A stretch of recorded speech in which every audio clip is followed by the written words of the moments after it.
welcome to my video on my top 5 Dragon Quest games. It's important to remember that this is my list. Everyone's lists will be different. We all have different experiences that enhance specific games for us, whether that be nostalgia, who you played the games with, or your genuine enjoyment of the game, or half a million other factors. I arrived relatively late to the Dragon Quest party. I always viewed Dragon Quest as something of a lesser version of Final Fantasy. But after Final Fantasy was essentially lost to us, after Hironobu Sakaguchi departed Square, I turned my attention to other classic franchises to get my turn-based JRPG fix. Dragon Quest was one of the most pleasant surprises of my gaming life. I couldn't believe what I had foolishly elected to miss out on.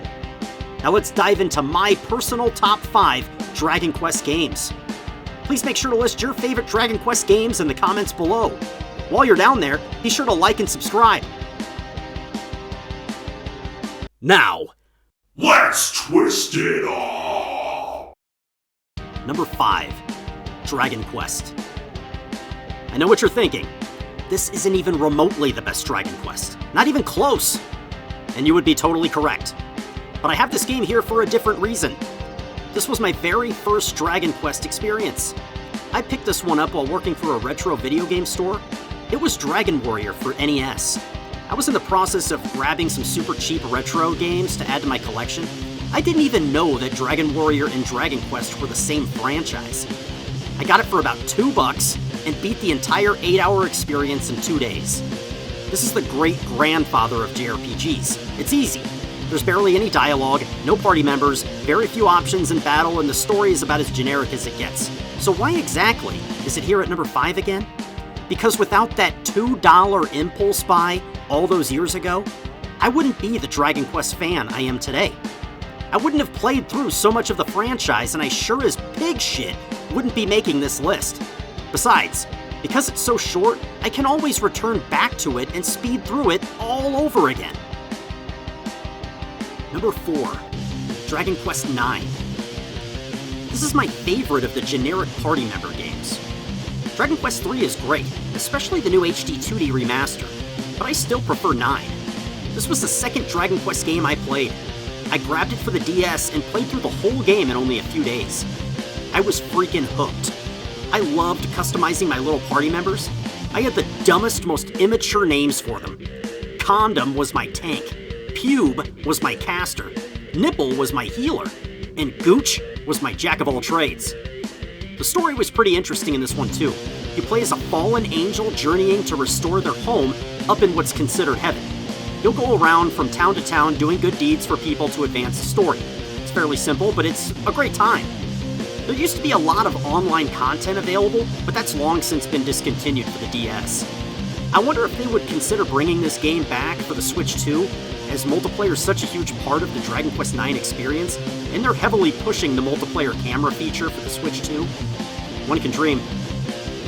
Number 3, Dragon Quest IV. I adore this game. Dragon Quest IV has a game loop unlike any I've ever played before.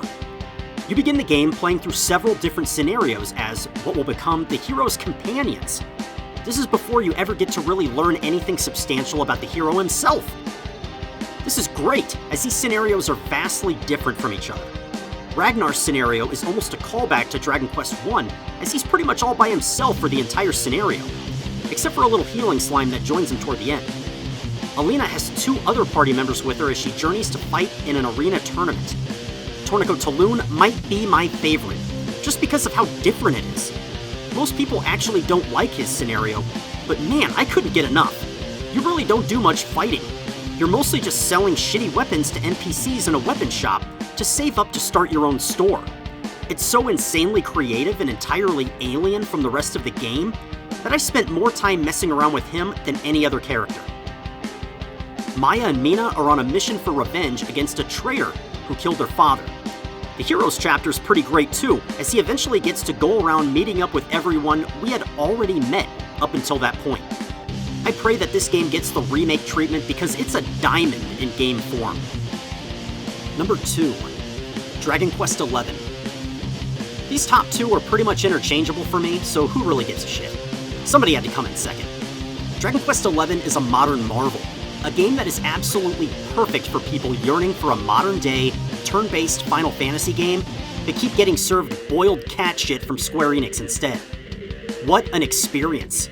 This game has so much content that you'll be playing this baby well past the 100-hour mark. There's a 2D mode which allows you to fly through the game much faster than you otherwise would in the normal version, and it's fun to revisit the style of simpler Dragon Quest titles as well. This game lets you see all enemies on the world map before engaging in battle, so you can avoid battles as much as you like. The graphics are stunning, easily the best looking Dragon Quest game by a mile.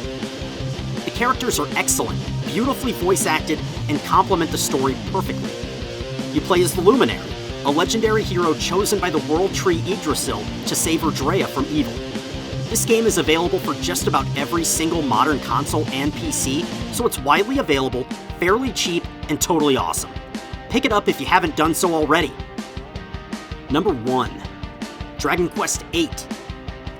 This is my all-time favorite Dragon Quest adventure, simply because I played it before Dragon Quest XI.